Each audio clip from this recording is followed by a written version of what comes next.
கிறிஸ்துவுக்குள் பிரியமானவர்களே, கர்த்தரும் இரட்சகருமாய் இயேசு கிறிஸ்துவின் ஈடு இணையற்ற நாமத்தினாலே உங்கள் யாவருக்கும் என் அன்பின் வாழ்த்துக்களை தெரிவித்துக் கொள்கிறேன்.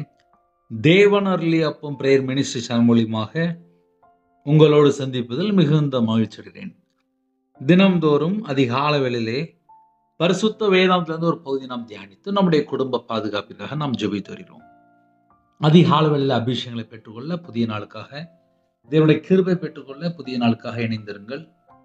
இந்த வருஷத்துக்காக தேவன் நமக்கு தந்த வாக்குத்தத்தம், சோதனை காலத்திற்கு தப்பும்படி நானும் உன்னை காப்பேன்.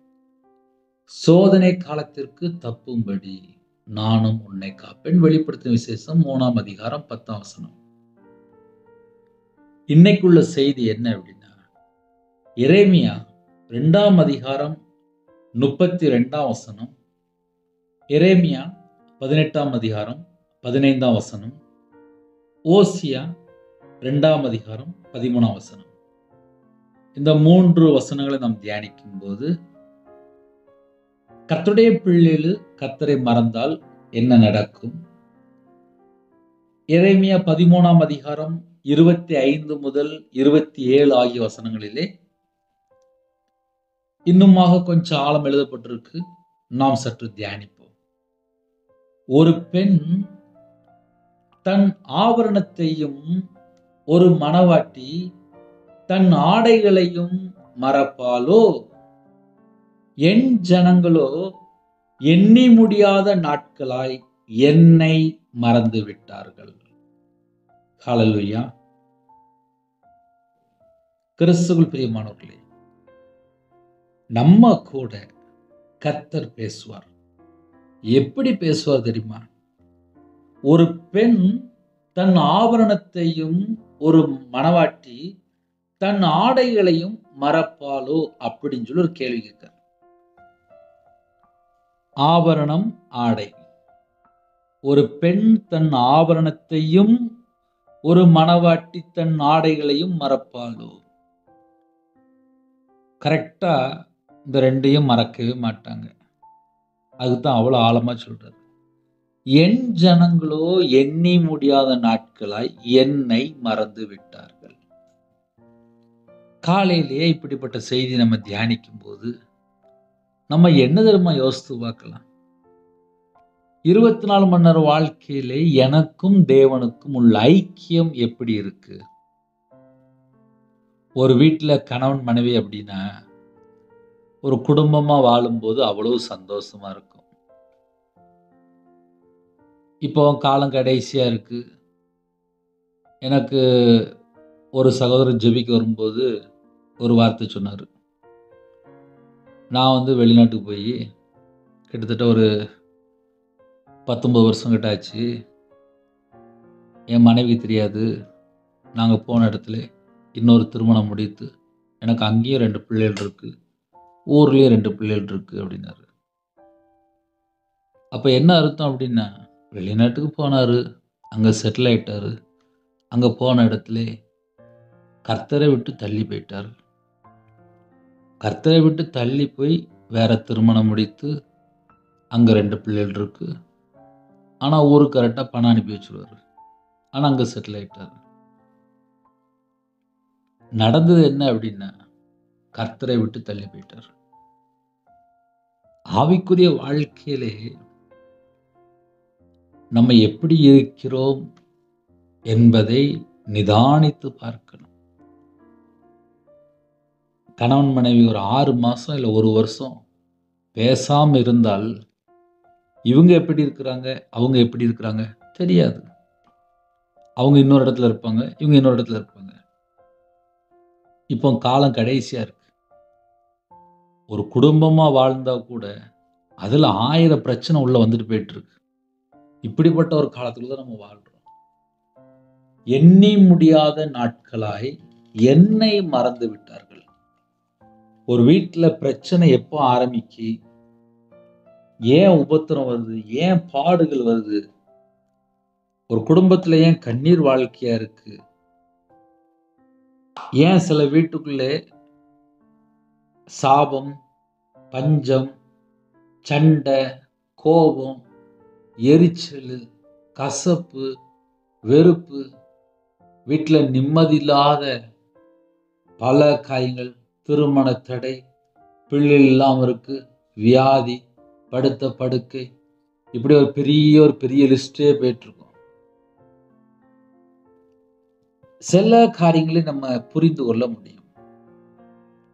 என் ஜனங்களோ எண்ணி முடியாத நாட்களாய் என்னை மறந்து விட்டார்கள். ஏன் அவ்வளவு தூரம் ஆழமா சொல்றாரு அப்படின்னா, கர்த்தருடைய பிள்ளைகள் எல்லா பிள்ளைகளுமே ஆசீர்வாதம் வேணும்னு சொல்லி விரும்புவாங்க. ஆனா சில குடும்பத்திலே பணம் சம்பாதிக்கணும், ஐஸ்வர்யம் வேணும், செல்வம் வேணும், சம்பத்து வேணும். அவங்களுடைய டார்கெட் ஃபுல்லாவே வாக்குத்தத்தம், ஆசீர்வாதம், இது ரெண்டும் எனக்கு வேணும். கிருபை வேணும். கிருபை, வாக்குத்தத்தம், ஆசீர்வாதம், இந்த 3 மட்டும் கரெக்டா பார்ப்பாங்க. ஆனா தேவனுடைய வார்த்தை எப்படி எழுதப்பட்டிருக்கு அப்படின்னா, சத்தியத்துக்கு கீழ்ப்படிந்து நீதியை பின்பற்றி உண்மையாய் வாழ்ந்தால், பரிசுத்தமா வாழ்ந்தால் ஆசீர்வாதம். முதல்ல சொன்னது போல கிருபை, வாக்குத்தத்தம், ஆசீர்வாதம் ரொம்ப பிடிக்கும். அந்த 2வது சப்ஜெக்ட் இருக்குல்ல, கீழ்ப்படுகிறது, கட்டளைக்கு கீழ்ப்படுகிறது, கற்பனை கைக்கொள்றது, நீதியை பின்பற்றுறது, உண்மையா வாழ்றது, பரிசுத்தமா வாழ்றது, இதுக்குள்ளதான் ஒரு முழு பைபிள் உள்ள ஆசீர்வாதம் ஃபுல்லா இருக்கு. கற்பனை கைக்கொள்ளும் போது அன்பு கூற ஆரம்பிச்சுருவாங்க. சத்தியத்துல நடக்கும்போது அவங்க வாழ்க்கையில எந்த ஒரு பிரச்சனையும் இருக்காது. உண்மையா வாழும்போது அந்த குடும்பம் ஆசீர்வாதமா இருக்கும். பரிசுத்தமா வாழும்போது அங்க பிசாசு நிக்க முடியாது. அப்ப கர்த்தருடைய பிள்ளைகள் எண்ணி முடியாத நாட்களாய் என்னை மறந்து விட்டார்கள். என்னை மறந்து விட்டார்கள். எதுல மறந்துட்டோம்? காலையில நம்ம தான் டெய்லி மெசேஜ் கேட்கிறோமே, டெய்லி ஜெபம் பண்றோமே, நைட்லயும் செய்தி கேட்குறீங்க, நைட்டும் ஜெபம் பண்றீங்க. அப்புறம் ஏன் அப்படி சொல்றாரு? என் ஜனங்களோ எண்ணி முடியாத நாட்களாய் என்னை மறந்து விட்டார்கள். அதை சிம்பிளா நம்ம எப்படி சொன்னா புரியும் அப்படின்னா, 1ஆம் தேதி வாக்குத்தத்தம் கேட்கும்போது, இந்த வருஷம் நான் டெய்லி இத்தனை அதிகாரம் பைபிள் வாசிக்கணும், இவ்வளவு நேரம் ஜெபம் பண்ணணும், இந்த வருஷம் இந்த பாவம் தொடரக்கூடாது, இந்த வருஷமா இனிமேல் நான் நல்லா இருக்கணும், இந்த வருஷமா நான் இனிமேல் உண்மையா இருக்கணும், இந்த வருஷமா நான் தேவனுக்கு பிரியமானபடி வாழணும், எத்தனையோ தீர்மானம்லாம் எடுப்பாங்க. தீர்மானம் எடுத்துட்டு செய்ய மாட்டாங்க. பொருத்தனை பண்ணுவாங்க, செய்ய மாட்டாங்க. சர்ச்சுக்கு போன்னு சொல்லி நிறைய காரியங்களுக்காக உள்ளத்துல தீர்மானம் எடுத்திருப்பாங்க, ஆனா சர்ச்சுக்கே போக மாட்டாங்க. ஞானஸ்தானம் எடுக்கணும்னு சொல்லி ஆசைப்பட்டிருப்பாங்க, ஞானஸ்தானம் எடுக்க மாட்டாங்க. தேவனுக்கு பிரியமானபடி வாழுன்னு சொல்லி எத்தனையோ காரியத்துல தீர்மானம் எடுத்து வச்சிருப்பாங்க, செய்ய மாட்டாங்க. ஒரு நாளைக்கு இத்தனை அதிகாரம் பைபிள் வாசிக்கணும், எவ்வளவோ ஆசைப்பட்டிருப்பாங்க, ஆனா செய்யாம இருப்பாங்க. என்ன சொல்ல வர்றாருன்னா, எண்ணி முடியாத நாட்களாய். ஏன்பா 1 நாள் 2 நாள்லாம் பரவாயில்லப்பா, எத்தனை நாள் என்னைய விட்டு நீ மறந்து எங்க போற அப்படின்னு சொல்லி கேட்கிறாரு. என் ஜனங்களோ எண்ணி முடியாத நாட்களாய் என்னை மறந்து விட்டார்கள். அதுல இப்ப நம்ம நிறைய கொஞ்சம் ஆழமா பார்க்கலாம். எப்படி தெரியுமா? இந்த வீட்டுல வாலிப பிள்ளைகள் இருக்கிறாங்க, 10th 11th 12th காலேஜ் படிக்கிற பிள்ளைகள். நிறைய நேரத்துல வீட்டுல அம்மா அப்பா சொன்னா கேட்க மாட்டாங்க. சில குடும்பத்துல வாலிப பிள்ளைகள் சர்ச்சுக்கு போகாம இருக்கு. ஞாயிற்றுக்கிழமை காலேஜ் இருக்கும், ஞாயிற்றுக்கிழமை தான் லேட்டா எழுந்திருப்பாங்க, ஞாயிற்றுக்கிழமை தான் வேற எங்கேயோ வெளியில போவாங்க. 6 நாளும் கையில பைபிள் எடுத்து வாசிக்க மாட்டாங்க. 7வது நாளும் சர்ச்சுக்குள்ள போயிருக்க மாட்டாங்க. இயேசுவை மறந்துட்டு வேற எங்கேயோ ஒரு வழியில போயிட்டு இருப்பாங்க. ஆனா வாலிப வயசுல நான் கர்த்தருக்கா ஊழியம் பண்ணுவேன், நான் வாலிப பிள்ளைகளுக்கு நான் போய் டீச் பண்ணுவேன், குட்டி பிள்ளைகளுக்கு நான் டீச் பண்ணுன்னு சொல்லி நிறைய பொருத்தனை எல்லாம் பண்ணியிருப்பாங்க. சண்டே கிளாஸ் எடுப்பேன், மிஷினரி மாதிரி ஊழியம் பண்ணுவேன், எத்தனையோ பொருத்தனை பண்ணியிருப்பாங்க. அதெல்லாம் மறந்துட்டு இஷ்டம் போல வண்டி வேற பக்கம் போயிட்டு இருக்கும். சில குடும்பத்திலே கர்த்தரை மறந்து வேற ஃப்ரெண்டோட வேற தேவையில்லாம பழகி வம்பா போய் அப்புறம் வாழ்க்கையில தங்களை கெடுத்து அப்புறம் நிம்மதி இல்லாம அப்புறம் தற்கொலை எண்ணங்கள் மரண பயத்தோடு வாழ்ந்துட்டு இருப்பாங்க. ஒரு மனுஷன் கர்த்தரை மறந்தாச்சு அப்படின்னாலே அவங்களோட வாழ்க்கையில ஆசீர்வாதம் இருக்காது, சமாதானம் இருக்காது, நிம்மதி இருக்காது, படுத்தா ஒரு நல்ல தூக்கம் வராது. சில நேரத்துல பலவீனப்பட்டுருவாங்க, வியாதியில சிக்கி உள்ளாங்க. இதுக்கு பின்னாடி என்னெல்லாம் காரணம் சொல்லி பார்க்கும்போது நிறைய காரியங்கள் இருக்கு. அதுல ஒரு சில காரியங்கள் உங்களுக்கு நான் பேசுறேன், பிரயோஜனமா இருக்கும். ஒரு பெண் தன் ஆவரணத்தையும், ஒரு மணவாட்டி தன் ஆடைகளையும் மறப்பாளோ. ஒரு பெண் தன் ஆபரணத்தையும், அதை நம்ம அழகா இப்போ உள்ள மாடல நம்ம சொல்லலாம். எல்லார் வீட்லையுமே கொஞ்சம் கொஞ்சம் நகை வச்சிருப்பாங்க. சில வீட்டில் நகை இல்லாமல் இருக்கும். அந்த கொஞ்சோண்டு நகையை தூங்கி எந்திரிச்ச உடனே செக் பண்ணி பார்ப்பாங்க. கழுத்துல இருக்கா, கம்மல் இருக்கா, நகை இருக்கா. அவங்க என்ன நகை வச்சிருக்கிறாங்களோ அதை தூங்கி எந்திரிச்ச உடனே செக் பண்ணி பார்த்துருவாங்க.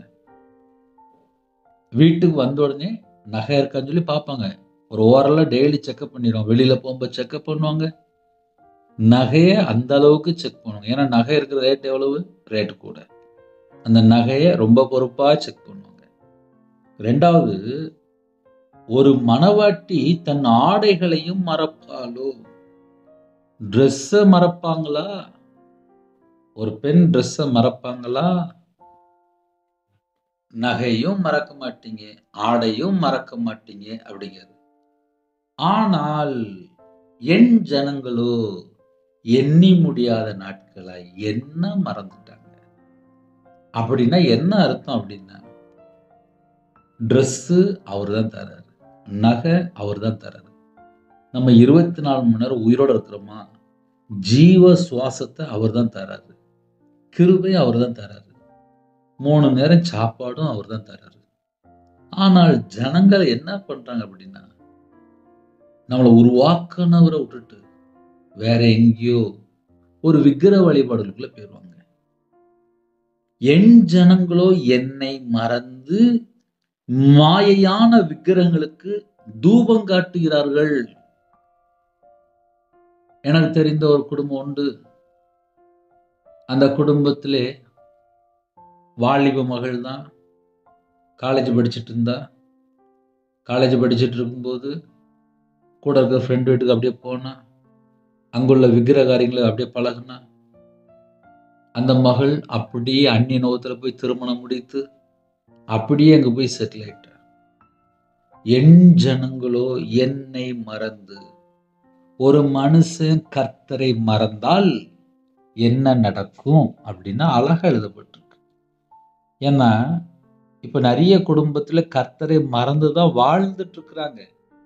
அவங்களா நினைச்சுக்கிடுவாங்க, நாங்க இயேசு மேல நம்பிக்கையா இருக்கிறோம் அப்படின்னு சொல்லி அவங்க சொல்லுவாங்க. ஆனால் அவங்க எங்க போய் நிப்பாங்க அப்படின்னா, மாயையான விக்கிரகங்களுக்கு தூபம் காட்டிட்டு இருப்பாங்க. அது வெளியே தெரியாது. ஒரு குடும்பத்திலே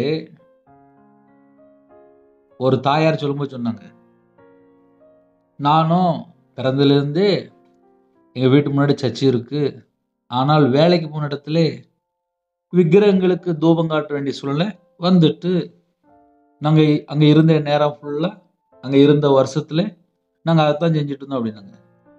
ஆனா கர்த்தரை மறந்ததுக்கு அப்புறம் தான் மாயையான விக்கிரகங்களுக்கு தூபம் காட்டுவாங்க. ஒரு மனுஷன் எப்படி விக்கிரகத்துல போய் சிக்கிக்கிட்டான் அப்படின்னு சொல்லி பார்க்கும்போது, கர்த்தரை மறந்து வாழும்போது விக்கிரகத்துல போய் சிக்கி கொள்வாங்க. ஒரு மனுஷன் தேவனை ஆவியோடும் உண்மையோடும் ஆராதிக்கும் போது அவங்க கர்த்தரை விட்டு தள்ளி போக மாட்டாங்க. அவங்க விக்கிரகத்துல போய் சிக்கி கொள்ள மாட்டாங்க. ஒரு குடும்பத்துல விக்கிரகத்துல போய் சிக்கி கொள்றாங்க அப்படின்னா அவங்க முதல்ல கர்த்தரை மறந்துட்டாங்க அப்படின்னு அர்த்தம். அதுக்கு எக்ஸாம்பிள் யாருன்னா ரவிராஜ் கரெக்டா இருப்பேன். ஏன்னா என்னோட வாழ்க்கையில நான் வியாபாரத்துல இருக்கும்போது கிட்டத்தட்ட ஒரு 11 வருஷம் கணக்கு வரும். பல வருஷம் விக்கிரகத்துக்கு நானே பணம் கொடுத்துருக்கேன்.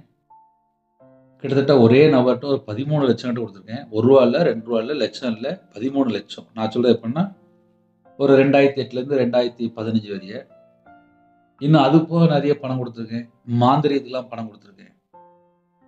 நான் சின்ன வயசுலேருந்து ஒரு 5 வயசு 4 வயசுலேருந்து நான் சர்ச்சுக்கு போகிற பையன் தான். நான் சிஎஸ்ஐ தான் போயிட்டு இருந்தேன்.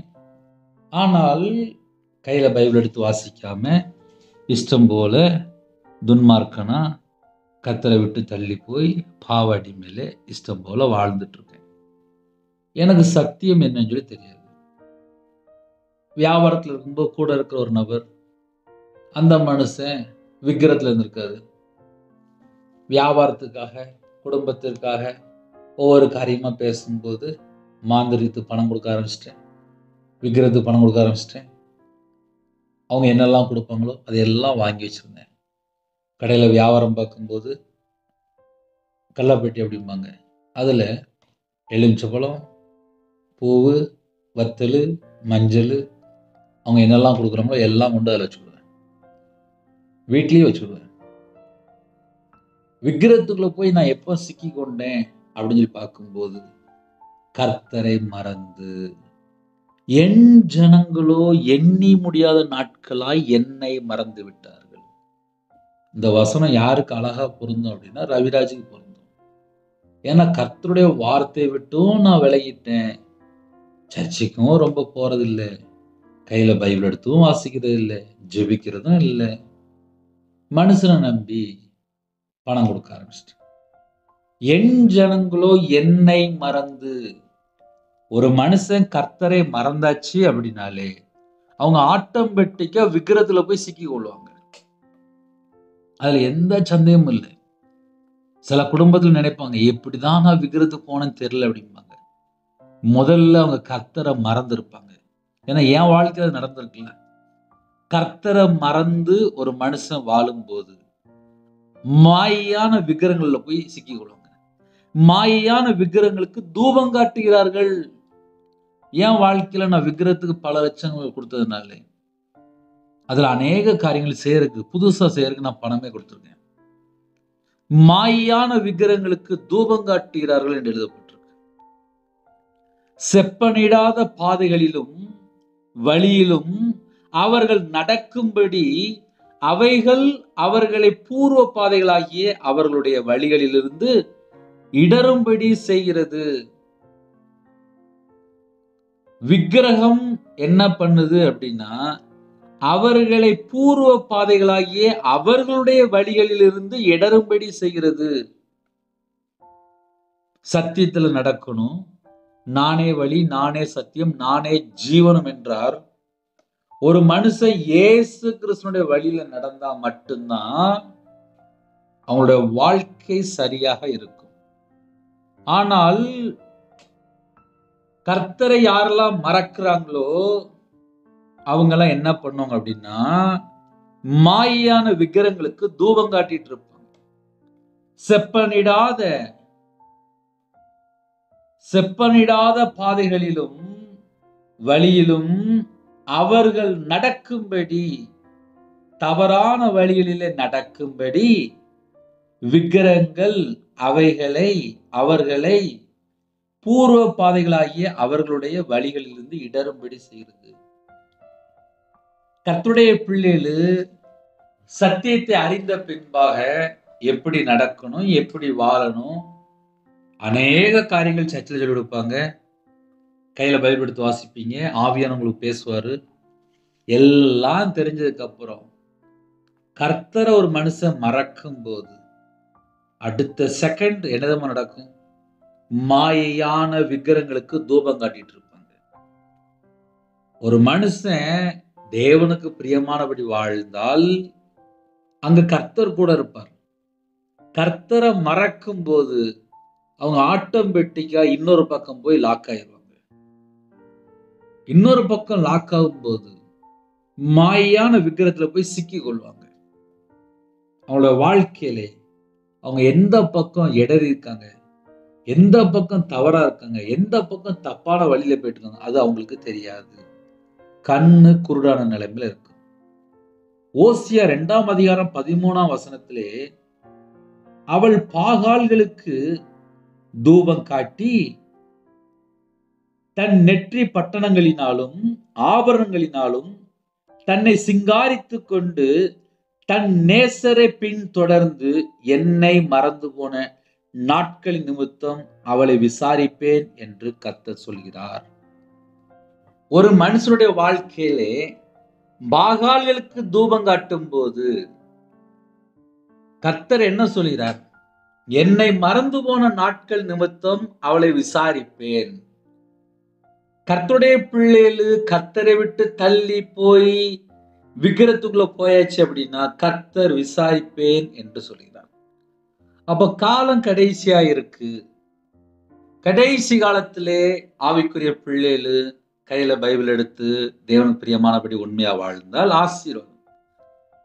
இல்ல நான் விக்கிரத்துக்குள்ளேயும் போவேன், நான் எல்லாத்தையும் தேடுவேன் அப்படின்னு சொல்லி இருக்கும்போது கர்த்தர் விசாரிப்பேன் என்று சொல்கிறார். என்னை மறந்து போன நாட்களின் நிமித்தம் அவளை விசாரிப்பேன் என்று கர்த்தர் சொல்கிறார்.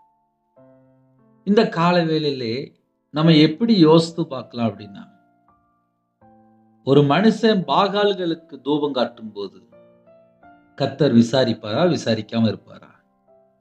விக்கிரங்களுக்கு தூபம் காட்டும் போது கர்த்தர் விசாரிப்பாரா, விசாரிக்காமல் இருப்பாரா? மாயான விக்கிரங்களுக்கு பின்னாடி போகும்போது கர்த்தர் விசாரிப்பாரா, விசாரிக்காமல் இருப்பாரா? அப்படி நம்ம யோசித்து பார்க்கலாம். அதனால காலம் கடைசியா இருக்கு.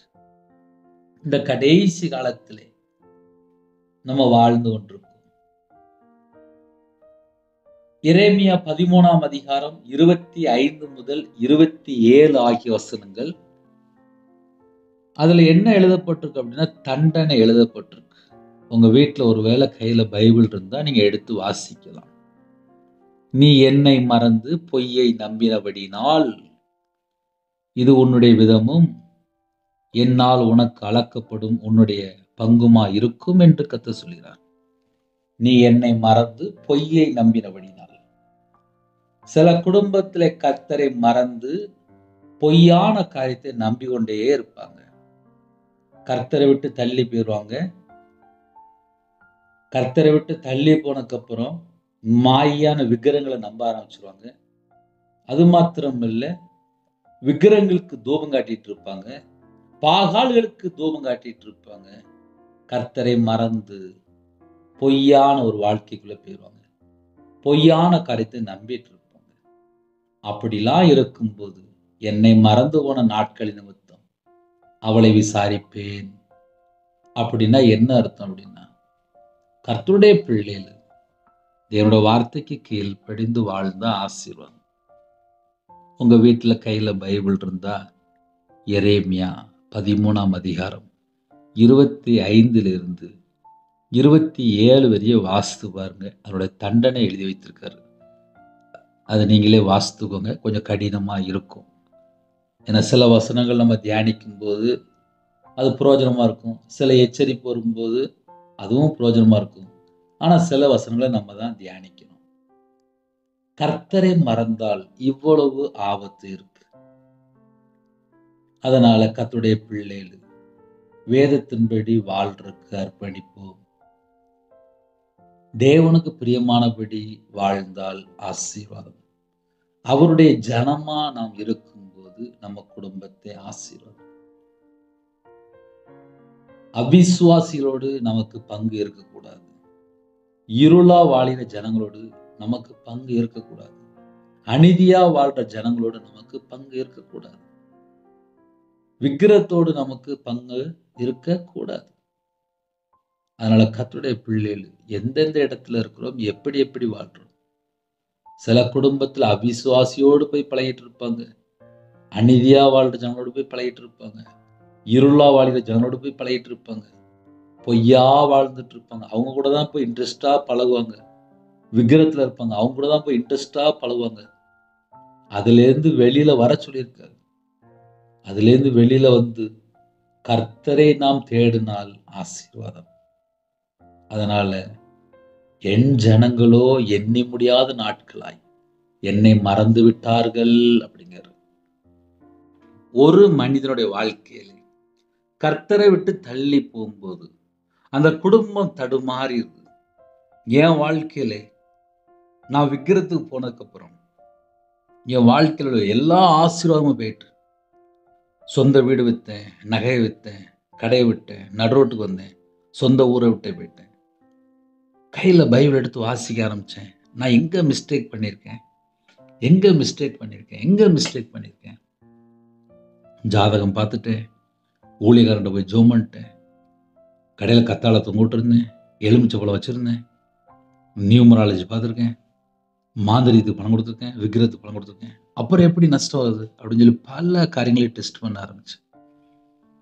டெஸ்ட் பண்ணும்போது தெரிஞ்சது, நான் கர்த்தரை நம்பாமல் விக்கிரத்துக்கு போய் பல லட்சங்கள் கொடுத்துருக்கேன். ஒரு மனுஷன் கர்த்தரை விட்டு தள்ளி போயாச்சுனாலே அந்த குடும்பம் முதல்ல சாபத்தில் இருக்கும். காலை வேளையில் இணைந்திருக்கிறீங்களா?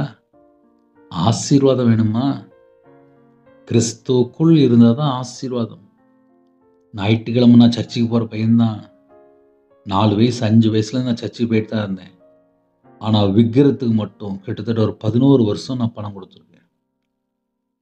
அது மாத்திரமல்ல, விக்கிரத்துக்கு சில செய்கிறதுக்கு புதுசாக செய்கிறதுக்கு நான் பணம் கொடுத்துருக்கேன், லட்சக்கணக்கில் கொடுத்துருக்கேன்.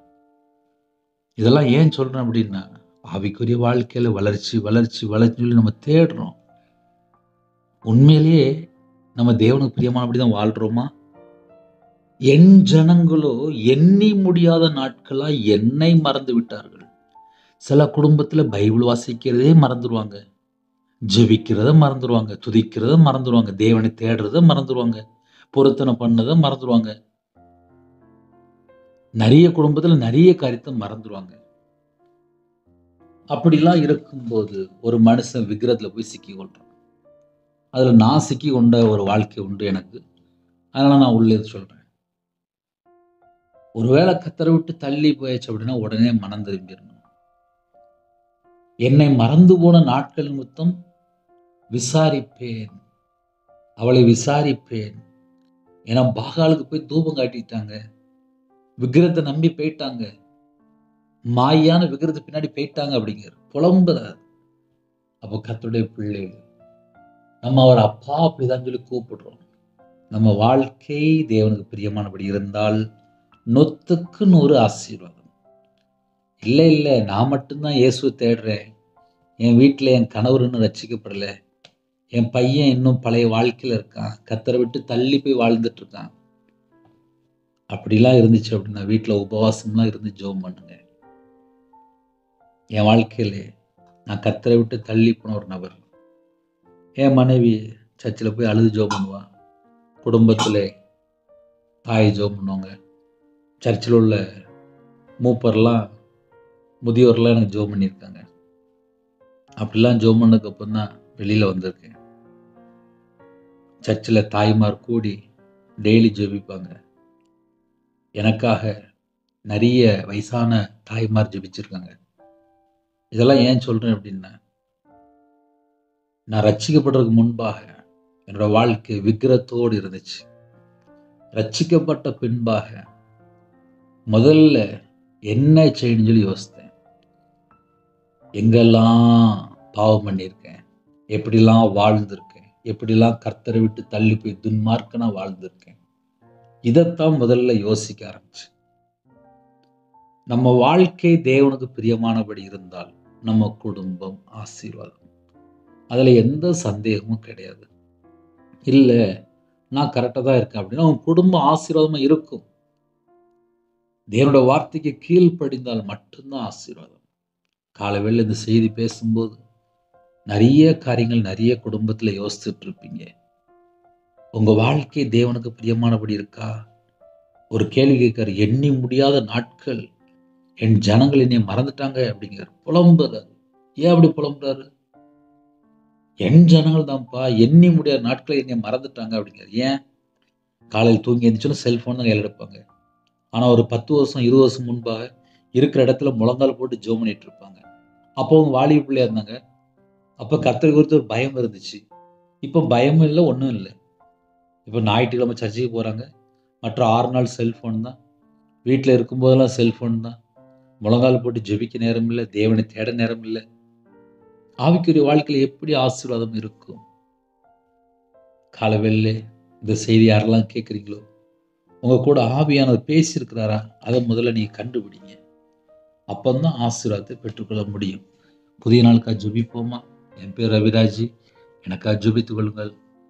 இருக்கிற இடத்துல அப்படியே கண்களை மூடி நாம் ஜெபம் செய்வோம். கிருபை மகிமை அந்த பரிசுத்தமுள்ள நல்ல தகப்பனே, உம்மை நன்றியோடு துதிக்கிறோம், சொல்கிறோம்ப்பா. உங்க நாமம் மட்டுமே விடட்டும்பா. உம்முடைய கரத்தில் எங்களை அர்ப்பணிக்கிறோம்ப்பா. இந்த நாளிலும் ஜெபிக்கிற எல்லா குடும்பத்தையும் உங்க பாதவில் அர்ப்பணிக்கிறோம்ப்பா. எங்களை பரிசுத்தப்படுத்தி ஆசிரியங்க.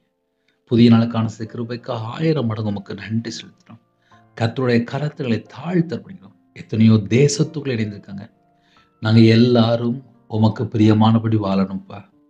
உங்க கரத்துக்குள்ள அடங்கி இருக்கணும்ப்பா. உங்க சித்தம் செய்யணும்ப்பா. உமக்கு பிரியமானபடி வாழணும்ப்பா. உண்மையா வாழணும்ப்பா. பரிசுத்தமா வாழணும்ப்பா. நீதியை பின்பற்றப்பா. நற்கிரியை செய்யணும்ப்பா. நன்மை செய்யணும்ப்பா. தான தர்மம் செய்யணும்ப்பா. உண்மை போல மாறணும்ப்பா. கிருபை தாங்கப்பா. கிருபை தாங்கப்பா. கிருபை தாங்கப்பா. ஜெபிக்கிற குடும்பத்தை ஆசீர்வதிங்க. அதிகால வேளை தங்களை தாழ்த்துறாங்க. பிறந்தநாள் கொண்டாடுறாங்க, திருமணம் கொண்டாடுறாங்க. கர்த்தர் கரம் தொட்டு 100 மடங்கு ஆசீர்வதிங்கப்பா. கற்பத்தினியா ஜெபிக்கிறாங்க. கர்த்தர் மனம் இறங்கி ஆசீர்வதிங்க. தாயும் பிள்ளையும் ஆசீர்வதிங்க. டெலிவரி கொடுப்பாங்க, பரம வைத்தியர் கூட இருங்க. பிள்ளைகளுக்கு வயசு அதிகமாயிட்டு போகுது. எல்லா தடையெல்லாம் நீக்கி ஏற்ற துணையை தாங்க. திருமணம் முடிந்ததுக்கு அப்புறம் சமாதானம் இல்லாமல் எத்தனையோ குடும்பங்கள் இருக்கு. அந்த குடும்பத்துக்குள்ள தேவ சமாதானம் உண்டாகட்டும்.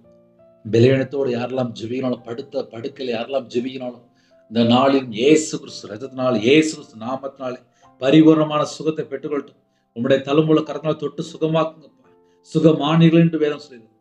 யாரெல்லாம் தாழ்த்தினாலும் எல்லா பலவீனத்திலும் நீக்கி உங்கள் பிள்ளைகளை தொட்டு சுகமாக்குங்க. இயேசு கிறிஸ்து ரத்தத்தினாலே நாமத்தினாலே பரிபூர்ணமான சுகத்தை பெற்றுக்கொள்ளட்டும். யாரெல்லாம் கடன் பிரச்சனை கஷ்டப்படுறாங்க, அந்த கடனுக்கு ஒரு முடிவு கொண்டு வாங்க. எல்லா தடையெல்லாம் நீக்கி உங்க பிள்ளைகளோட வாழ்க்கையில ஆசீர்வாதத்தை கட்டுடுங்க. குறைகள் குற்றங்களை மன்னித்து பரிசுத்தப்படுத்தி ஆசிரியங்க.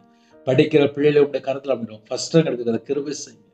எல்லா குடும்பம் இயேசு கிறிஸ்து நாமத்தினாலே பரிபூர்ணமாக ஆசீர்வதிக்கப்படட்டும். காலவேளையில வேலைக்கு போறாங்க, கம்பெனிக்கு போறாங்க, வியாபாரத்துக்கு போறாங்க, விவசாயத்துக்கு போறாங்க, டிரைவிங் லைன்ல போறாங்க. எல்லாரையும் உடைய கருத்தில் அப்படிடும். முன்னும் பின்னுமா தேவ தூதர் நிப்பாட்டும். எல்லா தடையெல்லாம் நீக்கி உங்க பிள்ளைகள் சகலவிதமான பாதுகாப்பு தாங்க. இந்த நாளில் எந்தெந்த காரியத்துக்காக வேதனையோட துக்கத்தோடு ஜெபிக்கணும் எல்லாவற்றையும் நீக்கி ஆசிரியங்க. கோர்ட்டு கேஸ் சொல்லி உபத்திரத்தோடு இருக்காங்கப்பா. எல்லா உபத்திரத்தெல்லாம் மாற்றித்தாங்க. வெளிநாட்டில் இருக்காங்க, அவங்க இருக்கிற இடத்துல பாதுகாப்பு தாங்க. ஆசீர்வதிங்க. பலனிகளை திறந்து ஆசீர்வதிங்க. பண்டசாலை திறந்து ஆசீர்வதிங்க. பரிசுத்தவெல்லாம் நிரப்புங்கப்பா. அக்னி அபிஷேகம் நிரப்புங்கப்பா. வரங்களெல்லாம் நிரப்புங்க. கனிகளெல்லாம் நிரப்புங்க. உங்களோட ரத்த கொட்டைகளை வேலடைத்து மூடி மறைத்து பாதுகாத்து பிதா குமார பிரசாத நாமத்தினாலே முத்திரை போட்டு ஆசிரியங்க. எல்லா குடும்பத்தையும் கத்து போப்படுத்துங்க. உமக்கு பிரியமானபடி நாங்கள் வாழ வேண்டும். எங்க வாழ்க்கை கிறிஸ்துவுக்குள்ளே ஆசீர்வாதங்களை பெற்றுக்கொள்ளணும்ப்பா. எங்களுக்கு என்னென்ன குறை இருக்கோ அந்த குறையெல்லாம் மன்னித்து உங்களோட ரத்தத்தினால கழுவி சுத்திகரித்து எங்களை பரிசுத்தப்படுத்தி ஆசிரியங்க. யூடியூப் சேனலுக்காக ஸ்தோத்திரம்ப்பா. தேவனர்லியப்பா மினிஸ்டனுக்காக ஸ்தோத்திரம்ப்பா. ஜெபிக்கிற எல்லா குடும்பத்துக்காக ஸ்தோத்திரம்ப்பா. எங்க பேர் ஜீவ புஸ்தகத்தில் எழுதப்படணும்ப்பா. கர்த்தரை விட்டு எந்தெந்த காரியத்தில் தள்ளி போனாங்களோ அந்த எல்லா குறைகளெல்லாம் மன்னிச்சிருங்கப்பா. சிலுவையில் சிந்தின ரத்தத்தினால சமாதானத்தை உண்டாக்குனீங்கப்பா. கல்வாரி அன்பினால் நிரப்புங்கப்பா. எங்களுக்காகதான்ப்பா காயப்பட்டீங்க, எங்களுக்காகதான்ப்பா நொறுக்கப்பட்டீங்க, எங்களுக்காகதான்ப்பா எல்லாவற்றையும் செய்து முடித்து இன்றும் பிதானுடைய வலதுபரிசத்தில் பரிந்து பேசி கொண்டிருக்கிறீங்க. உண்மை அழைக்கிறோம்ப்பா. ஜீவாதிபதியானவரை உண்மை அழைக்கிறோம்ப்பா. ஒவ்வொரு குடும்பத்தையும் கத்த சந்திங்க. எத்தனையோ தேசத்துல இணைந்திருக்காங்க. அவனுடைய வாழ்க்கையில உள்ளத்துல என்னென்ன பாரம் இருக்கோ அந்த எல்லா பாரத்தையும் எல்லாம் நீக்கி கர்த்தர் பரிபூர்ணமாக ஆசிரியங்க. உங்க நாம மகிமைப்படட்டும். இந்த நாளிலும் என்னென்ன தேவைக்கா ஜெபிக்கிறோம் எல்லா தேவையிலெல்லாம் கர்த்தர் கூட சந்திங்க. வீடு கட்டணும், எல்லா தடையெல்லாம் நீக்கி ஆசிரியங்க. கர்த்தர் பொறுப்படுத்துங்க. உங்க நாம மகிமைப்படட்டும். எத்தனையோ குடும்பத்துல உள்ளத்துல பாரத்தோடு இருக்காங்க. அந்த எல்லா பாரத்தையும் எல்லாம் நீக்கி போட்டுருங்க. உங்க நாம மகிமைப்படட்டும். துதிகன மகிமெல்லாம் முருகை செலுத்திடும். இயேசு கிறிஸ்து பிதாவே ஆமீன். தேவனுக்கு மகிமையுள்ளதாக. கர்த்தர் தாமே உங்களை உங்கள் குடும்பத்தில் சகல காலத்திலும் சம்பூர்ணமா திருப்தியாக கர்த்தர் கொடுத்து சகல காலத்திலும் ஆசீர்வதிப்பாராக. ஆமீன். கர்த்தராகிய இயேசு கிறிஸ்து கிருபையும் பிதாவாகிய அன்பும் பரிசுத்தரோட ஐக்கியம் இப்பொழுதும் எப்பொழுதும் சதா காலங்களிலும் நம் அனைவரும் கொடுப்பதாக. ஆமென். கிறிஸ்துவுக்குள் பிரியமானவர்களே, 9363064181 நம்பர்கள் கொண்டால் நாங்கள் உங்களுக்காக குடும்பத்துக்காக ஜெபிப்போம். நீங்களும் உங்களுடைய ஊழியக்காரத்துடன் ஜெபித்து வருங்கள். கர்த்தர் உங்களையும் உங்கள் குடும்பத்தையும் உங்களுடைய வம்சத்தையும் சகல காரியத்திலும் ஆசீர்வதிப்பாராக. ஆமென். God bless you. Thanks for watching. Please subscribe our channel. Click the like and share. Click the bell. God bless you.